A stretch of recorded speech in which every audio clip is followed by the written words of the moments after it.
fun is probably what makes the F in Flame. Ignore the other half. Greetings, Rigil Agateiades here, and today we're finally back on Master Duel. The last selection pack was disappointingly 100% fillers, so I skipped on that one. But the new selection pack this time, we finally have something real fun. The deck we're on today is the new, or old, Flame Swordsman. And first of all, no, it's not a great deck, but it's definitely fun.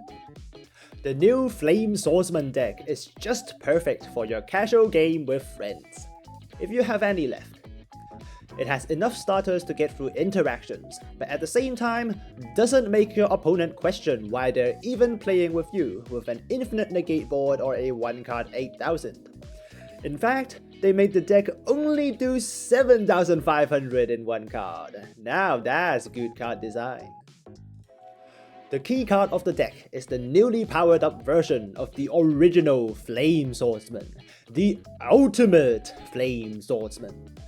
Looks extremely cool and comes with 2 perfectly balanced effects. First effect, it can pop a monster your opponent controls and is a quick effect if it is equipped with an equip card. Useful interaction, but doesn't negate on summon effects or pops spell traps, so it's a very mild interruption. Second effect is a lot more impressive. At the start of the damage step, you can double this card's current attack, but destroy it during the end phase. With a 700 attack boost almost all the time thanks to how you summon it, it means the ultimate Flame Swordsman can reach 7000 attack anytime. Now that's impressive. Until it gets destroyed by Mirror Force because it has no protection whatsoever. Only makes it more interesting to play against. Another great thing about this deck is that you have plenty of space to run anything else you want. Everything not a combo piece is your own choice because this deck comes with no restrictions at all. You can mix in Fire Kings and Snake Eyes if you really want to take away the F in Flame, or you can be me and go with a Rescue Ace Fire Attacker package and Heater for extra consistency and access to Kurikara Diva Incarnate. Speaking of which, one of the cards you'd really want to run is Triple Tactics Thrust. Great going second just like Kurikara, allowing you to search Talents, Duster or Rota as you see fit, but is perfect even when going first in this deck. With the trap Flame Sword Stance, you get to flip any monster face down when a monster is special summoned, while getting a small fusion from your extra deck. Or you can simply go for some blowout normal traps such as Dimensional Barrier. Thrust never ends up being a brick in this deck. That's the deck, now let's quickly go through the combo. The 1-card combo is straightforward enough in this deck, but we'll push it a little further with a 2-card combo instead this time, so we go from 7500 damage to way over 9000. What we're using to start the combo here is Heater and Salamandra, but it works as long as you can get Salamandra in grave without using the Fighting Flame Swordsman. First, we use Heater's effect, pitching the Salamandra to search for the Fighting Flame Swordsman. Grab our Fusion equip spell, Salamandra Fusion, then we go through the normal 1-card combo. Summon the Fighting Flame Swordsman and we search Flame Sword's Realm, probably the coolest continuous spell printed recently. With its effect, send the Fighting Flame Swordsman to the graveyard and we can summon the vanilla Flame Swordsman directly from the extra deck while triggering Fighting Flame Swordsman's effect. Usually we send Salamandra here to search our fusion, but since we did that already, we can send the Fighting Flame Dragon instead from our extra deck. While Fighting Flame Dragon is a fusion monster, it's used almost exclusively for its equip effect. Quick effect, it can equip to a warrior fusion monster from both the field and graveyard, and the equipped monster gains 700 attack while attacking twice per turn. Now we can equip Salamandra Fusion to the Flame Swordsman and activate its effect to summon the ultimate Flame Swordsman. Fusion summon with 1 monster only, we sure don't mind. Now we can start equipping things. Equip Salamandra in the grave and we gain 700. Equip the Flying Flame Dragon and we gain another 700.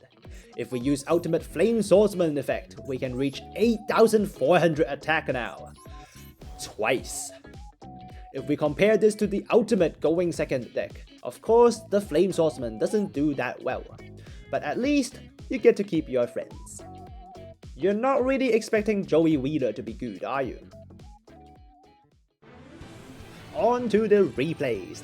Good thing the ranked season just reset, so we're at the best place to have fun. Plat 5. We'll start by going against some mid-low rank exclusive decks, this time a rank 3 turbo. We hold our Imperm for their first rank 3, but our opponent turns out to be running the XC armor package, so we'll hold it for the Dark Knight Lancer. We also have a Heavy Storm, which I put in for some time because this deck is so bad against back row. We'll start with that, and our opponent has to blind D barrier. Why would you call fusion, dang it? There's tenpai everywhere, and you don't call synchro. Alright, we'll have to play for next turn. Imperm on the Dark Knight Lancer, pitch the Salamandra for a second Swordsman next turn, and we search the trap on normal summon. No point in going into any fusion. We equip everything onto our fighting Flame Swordsman, and we get more attack when with just a good old Flame Swordsman. Oh, I forgot they can change its attack, and that's a lot bigger than I thought. Good thing the fusion equipped spell comes with destruction protection, and we get to keep our swordsman. Set our 2 traps and we pass the turn. Opponent's turn, of course they'll just go into more rank 3s because that's all their deck does. Alucard is usually just to access Ghost Strike Angel, but we're stopping him there because it actually has an effect to pop set cards. Not enough extenders, and our opponent just attacks and passes the turn. Now we're talking. Back to us, we start with the Flame Swordsman, but that takes the Ash. Not a problem because we can just triple tag their big monster and go for lethal. We've been bamboozled. Alright, not like we had many choices there. Link off their Dark Knight Lancer so they don't get it back, while grabbing their Ash for a free link material. Make a Fire Princess, bring back the Heater which floats, summon Ambler Whale, and we pass the turn ready. Opponent's turn, they start with surprise surprise, another rank 3 and Alucard again. Can't let him pop our set card, we fire off the Fire Princess here. Now he's down on 1 card in his hand, what can possibly go wrong? Of course, it's the best card for this situation. Thrust into Talons, and then Talons draw 2, and the 2 cards he drew is Jackalope and Sonic Duck! Running really deep into level 3 extenders, aren't we? With the snake, he gets another rank 3, and guess who he's gonna summon? Same thing repeated 3 times, we activate Salamandra Chain, which is another Book of Moon, and our opponent is truly out of gas this time. Take out a meta deck and you'll face meta decks all day. Take out a bad deck, and you'll get to face bad decks and have a good time. Second duel, we're going against pure Evil Twins, a lot more interesting than try-hard sprite versions, but our hand decides to not cooperate. Alright, called by an Imperm will have to make us to the next turn. Our opponent starts with their standard combo, and no all darts. They must have ran out of luck. Remember to pull the bundle though, 2 guaranteed URs is always a good thing. We use called by on Leela, and our opponent just stops. Hurts a lot more than an Imperm when you hit them right. Now we just have to deal with Trouble Sunny, which we already have an answer for. Next turn, we start with the Imperm forcing out the Trouble Sunny. Out comes the 2 Evil Twins and their effects used. Then we fire off the Heavy Storm, and even their back row is out of the way. All we have to do now is to do lethal through 2 monsters, not even a challenge. Flame Swordsman comes first with the first line that prevents our opponent from responding to our Fire Warrior normal summon, so no hand trap can stop our Fighting Flame Swordsman. With his effect, we'll grab the quick play Fighting Flame Sword. Comes with 3 effects, all with different activation conditions, so you're missing the activation timing half the time, but who cares when you're using it just as a rota. We grab the Salamandra, pitch it with Heater, and we're ready for maximum damage.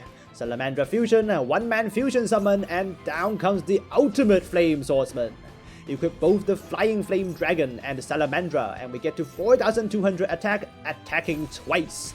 Pop their defense for 500, we punch straight into Trouble Sunny for 5000. They use their Evil Twin Engraved to reduce our attack by the damage taken, but even so, it's still far over lethal. Final duel, and we go against one of the biggest winners of the latest Banished update, Dark Heroes. Good thing we won the coin toss. This hand is so bad going second, but we get to build the best possible board going first. We start with our normal 1-card combo, which gets us the ultimate Flame Swordsman, while Salamandra searches the second Book of Moon. We also have the very versatile Fighting Flame Sword for targeting protection. But yeah, this still isn't a lot. Our opponent starts with a Stratos normal summon, and we immediately see the problem here. There's not a single negate on our board. We can flip things down twice and pop one, but what's the point if the effect goes through? Best we can do is flip the Vion face down and hope our opponent didn't draw the fusion. Our opponent then links into Cross Crusader and will pop it before they could use the effect. Down comes Mask Change and we're facing a Dark Law. Not a problem when you're going first. Oh dear, that's a triple attack, please don't draw a fusion. Oh, my Flaming Sword, he can search anything now. Oh well, rip our back row. At least we're not looking down a DPE. Both Fusion Destiny and a Malicious at 3 now by the way, and we don't have a single out for it in our deck. But hey, look at what we drew! We pop the Dark Law with our ultimate Flame Swordsman, and our opponent is on one set card only. We go through our one card, our opponent gets to trigger Increase as our pop comes with a burn, but 2 walls are far from enough to stop the Flaming Swordsman.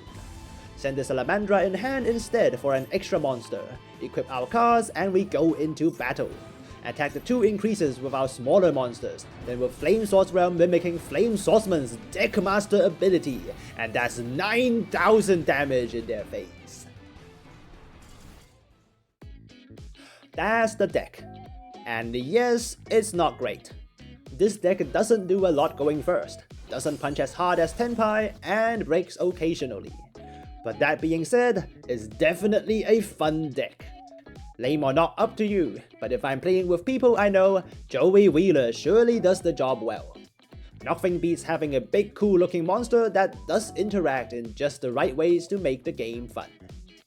And even better news, the deck core is extremely cheap. With literally just the ultimate Flame Swordsman as a UR which you can just play one off. Everything else can be replaced with whatever cheap thing you can find. The real Joey Wheeler experience.